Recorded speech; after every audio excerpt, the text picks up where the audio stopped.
Dalam beberapa hari terakhir, kawasan Timur Tengah kembali memasuki fase ketegangan serius setelah terjadinya serangan militer langsung oleh Amerika Serikat dan Israel terhadap wilayah Iran.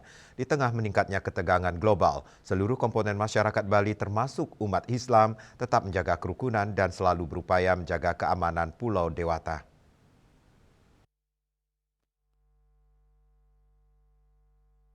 Eskalasi ini menandai perubahan signifikan dari tekanan politik dan sanksi ekonomi menuju konfrontasi terbuka yang melibatkan kekuatan militer secara langsung, sehingga situasi berkembang menjadi konfrontasi terbuka di kawasan Timur Tengah yang semakin mengkhawatirkan.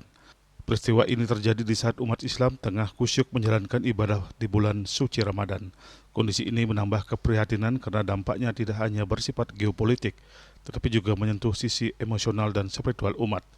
Eskalasi tersebut menimbulkan kekhawatiran terhadap stabilitas kawasan, keamanan jalur energi dan perdagangan global, serta keselamatan masyarakat sipil, sehingga menuntut kebijaksanaan dan pengendalian diri dari semua pihak agar konflik tidak semakin meluas.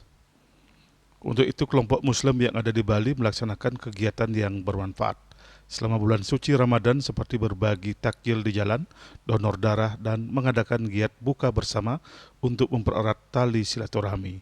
Di samping itu, kelompok Muslim di Bali siap untuk turut mendukung keamanan yang ada di Bali dan tidak terprovokasi dengan kondisi konflik Timur Tengah, serta tetap menjaga sikap toleransi antar umat beragama.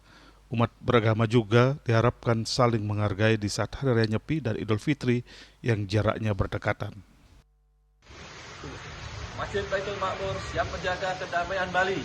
Siap, siap, siap. Tim Liputan Bali TV.